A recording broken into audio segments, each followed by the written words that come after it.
Oh Ramadan, oh Ramadan, month of mercy you are, welcome Ramadan.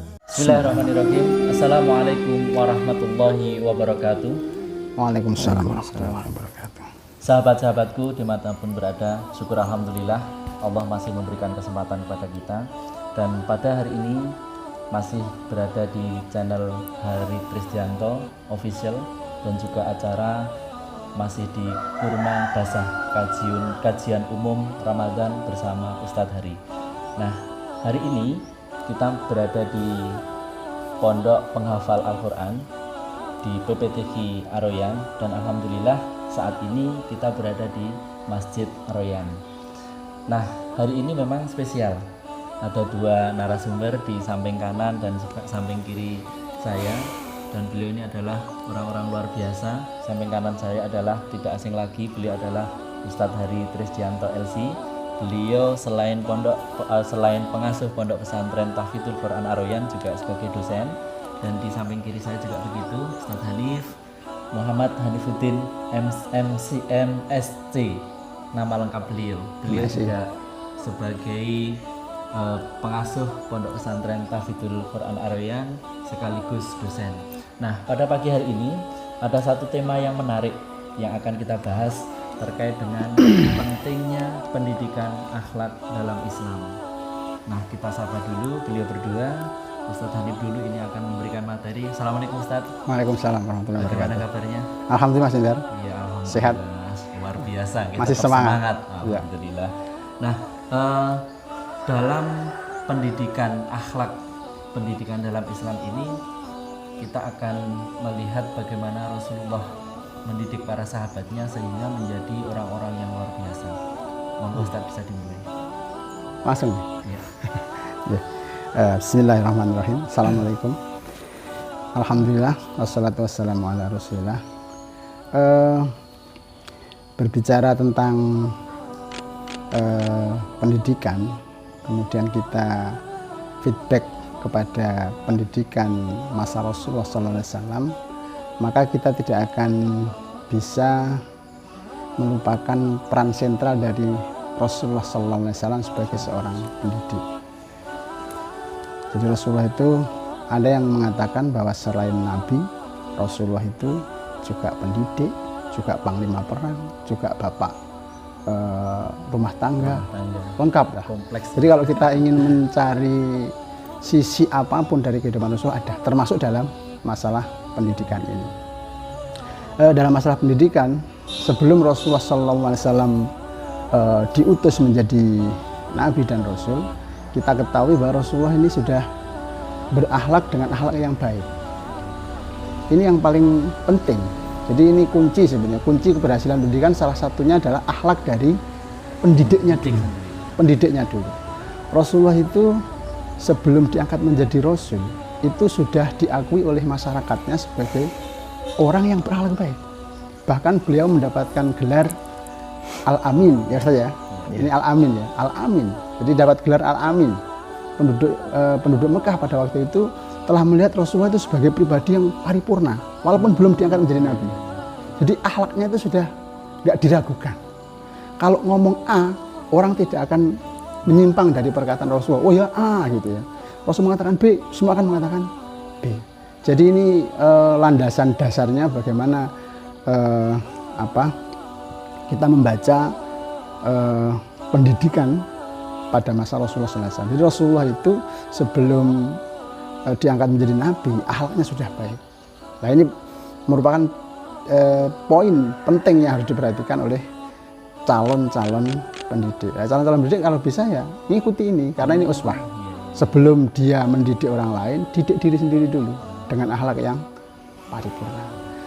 Ini yang poin pertama ya, poin pertama. Terus kemudian yang poin kedua, ketika Rasulullah SAW sudah diutus menjadi Nabi dan Rasul ya, kemudian Allah memerintahkan Rasulnya ini untuk menyampaikan kepada orang banyak ilmu din ini, jadi ilmu Islam ini, maka kemudian Rasulullah memulai dari hal yang paling prinsip. Jadi yang dilakukan oleh Rasulullah, ketika Rasulullah melakukan revolusi ya, kalau boleh saya istilahkan ya, kalau istilah ini bisa diterima, revolusi pendidikan. Jadi Rasulullah itu melakukan revolusi dari yang paling dasar dulu, dari yang paling dasar. Rasulullah mendidik, menanamkan kepada mat'unya, jadi pada para sahabat pada waktu itu, tentang pentingnya landasan pendidikan yang benar. Landasan pendidikan yang benar. Apa itu? Rasulullah mengajarkan bahwa landasan pendidikan yang benar itu la ilaha illallah. Rasulullah mengatakan kepada orang banyak, qulu la ilaha illallah tuflihu. Begitu ya. Ini kalau saya dibenarkan, Ustaz. Ini yang alumni Yanon nih, ya kan, yang alumni Yaman, ini alumni Yamen, gitu. Karena kan beda itu. Jadi ini beda. Tolong nanti kalau ada yang salah dari istilah saya nanti diluruskan ya, Ustaz ya. Nah, jadi seperti itu. Jadi yang Rasulullah mengawalinya dengan itu, menawarkan kalimat tauhid. Ini revolusi. Revolusi kalau menurut istilahnya Abul Hasan Ali An-Nadawi, salah seorang ulama besar ya, pernah menjadi anggota dari Rabithah Mahatid Islami, itu beliau mengatakan bahwa tidak ada revolusi yang lebih hebat dari revolusi yang dilakukan oleh Rasulullah. Revolusinya itu mendasar, kemudian menyeluruh dan cepat. Tidak ada revolusi yang melebihi kecepatan revolusi yang dilakukan oleh Rasulullah. Bayangkan Pak, 23 tahun. Itu mulai menanamkan pondasi, kemudian merekrut orang-orang yang hebat, mendidik sehingga menjadi akhlak-akhlak yang luar biasa, sampai Rasulullah bisa mendirikan sebuah pemerintahan yang mandiri. Mandiri itu betul-betul mandiri, tidak terintervensi oleh pemerintah-pemerintah yang lain. 23 tahun Pak, ini belum pernah ada dalam sejarah. Wes jenengan golek sejarah dia ya, nggak ada. Orang 23 tahun itu membangun dari dasar sampai mendirikan sebuah negara. Kita membangun yayasan saja dah berapa tahun, dapat gini kan. Itu dari sisi tarikh iya. yang dilakukan. Itu dulu mungkin sebagai poin penting itu ya, poin penting bahwa Rasulullah memulainya dari dirinya sendiri, dan Rasulullah memerintahkan kita juga begitu.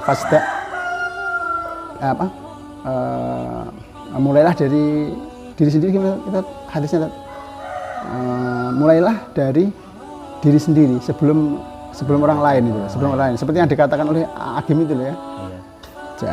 Dimulai dari kita, kemudian keluarga kita, terus kemudian kepada masyarakat yang lebih banyak. Iya, mungkin begitu dulu.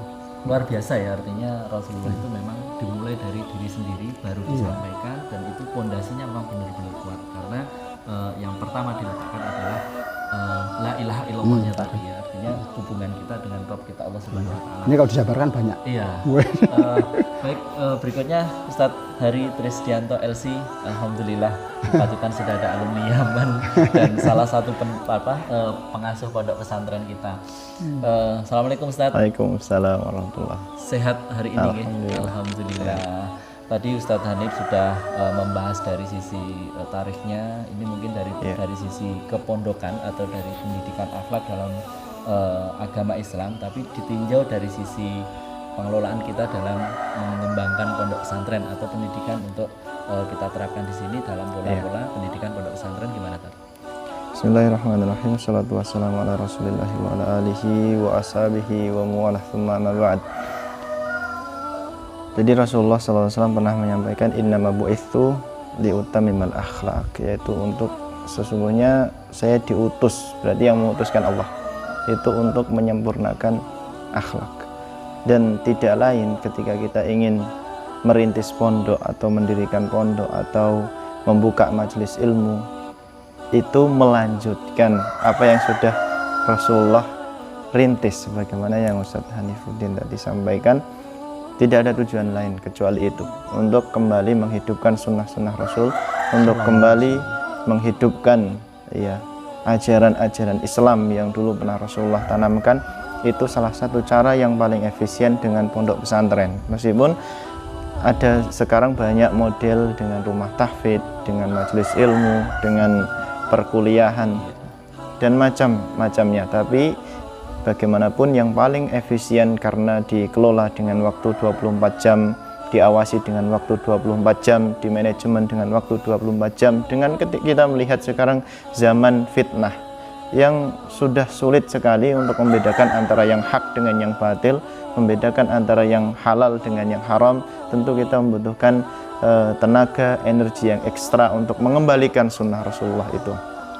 Adapun landasan dasar pondok pesantren berdiri, pondok pesantren tidak akan pernah menjadi mercusuar atau manaratul ilmi ketika akhlaknya rusak. Ya, terkhusus di sini adalah akhlak para pendiri, akhlak para pengajar sebelum kemudian menyalahkan para santri.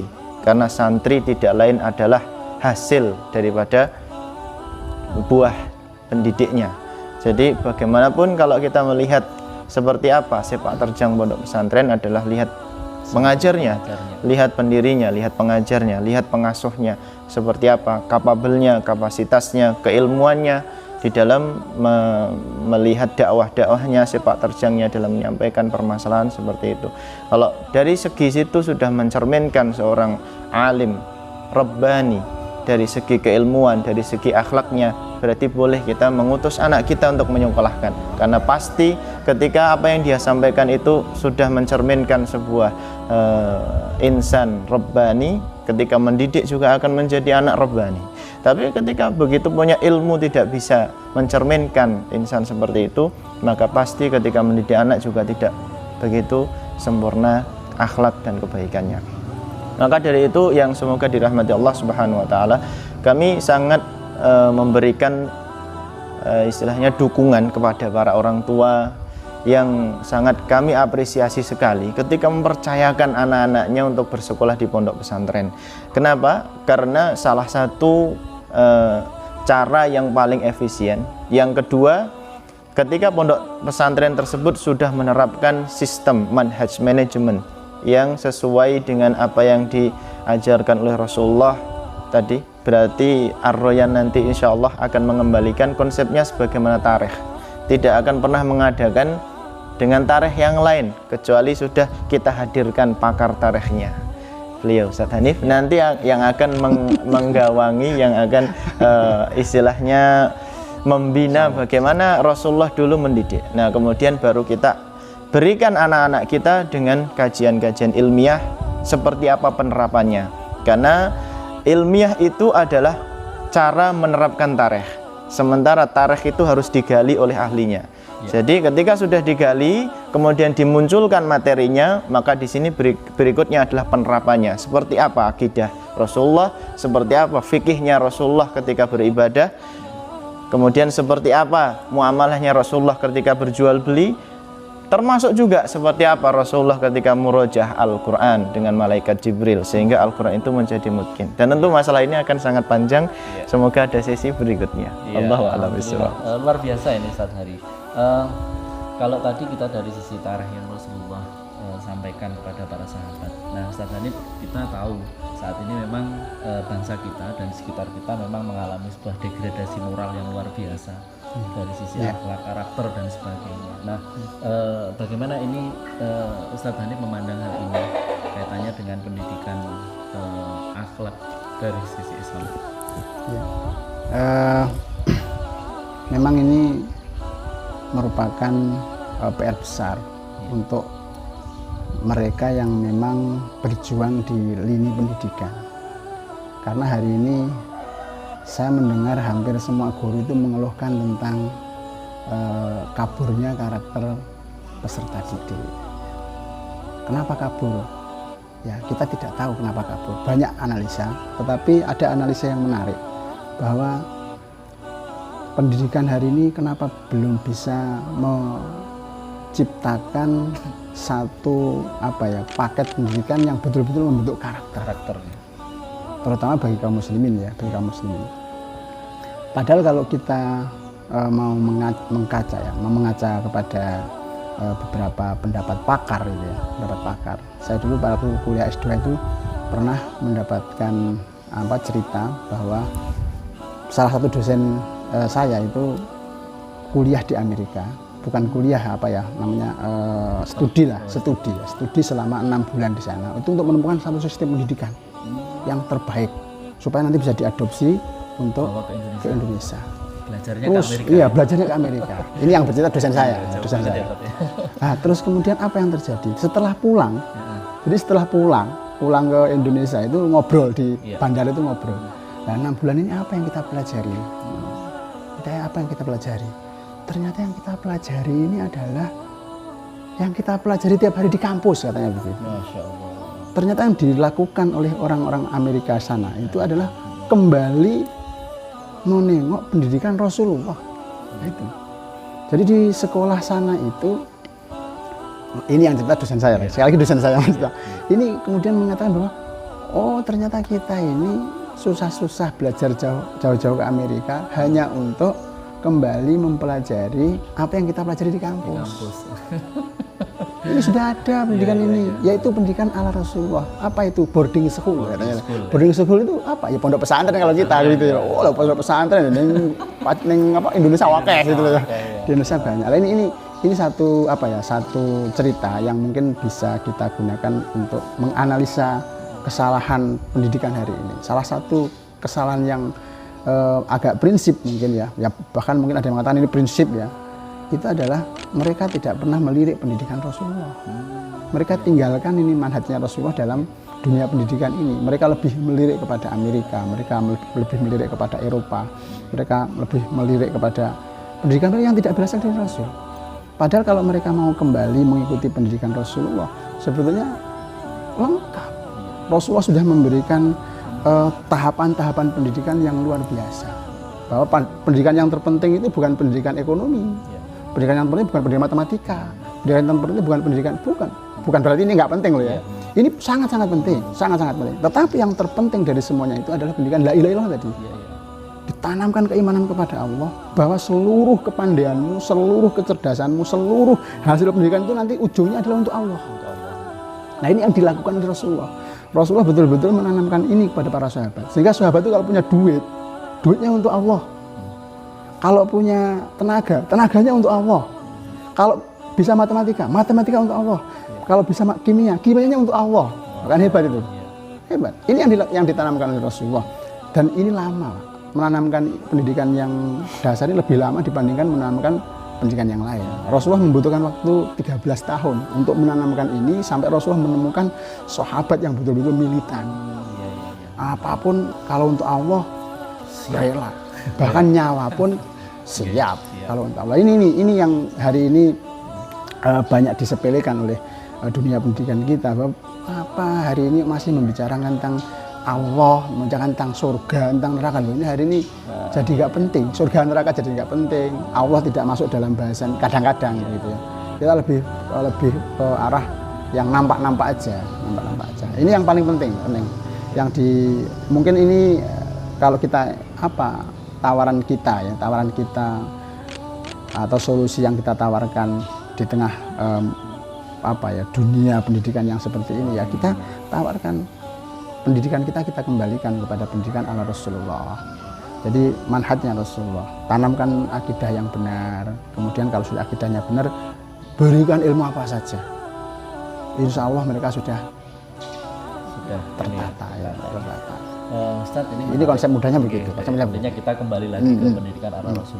Mau kemanapun di seluruh penjuru dunia, ujung-ujungnya nanti kembali lagi ke ala Rasul ini yang memang benar-benar bisa kita terapkan dan itu long life kalau anak sekarang bilang ya. Artinya ini pendidikan yang jangka panjang sampai akhir nanti. Kita kembali ke Ustadz Dari. Tadi kita sampaikan kita sudah artinya punya rencana membangun sebuah peradaban baru melalui pondok pesantren ini, meskipun di belakang ini masih butuh donasi juga ya. Artinya para pemirsa nanti monggo kesempatan beramal ini di belakang masjid ini mau didirikan asrama, insya Allah ada 2 lokal nanti 2 tingkat. Ini masih peluang investasi luar biasa, monggo nanti kita ajak untuk bersama bareng-bareng. Nah Ustadz Hari, kita nanti sudah sepakat tadi, artinya pendidikan kita ini nanti tetap akan kita kembali lagi ke tarikh, artinya kembali lagi ke pendidikan ala Rasulullah. Nah kira-kira pintu masuk pertama yang akan kita lakukan seperti apa untuk seperti itu? Artinya sebagai masyarakat awam mungkin kita masih bingung ya, kira-kira yang modelnya seperti apa, terus nanti pintu masuknya bagaimana, santrinya seperti apa, barangkali mungkin bisa dijelaskan sedikit terkait dengan hal ini.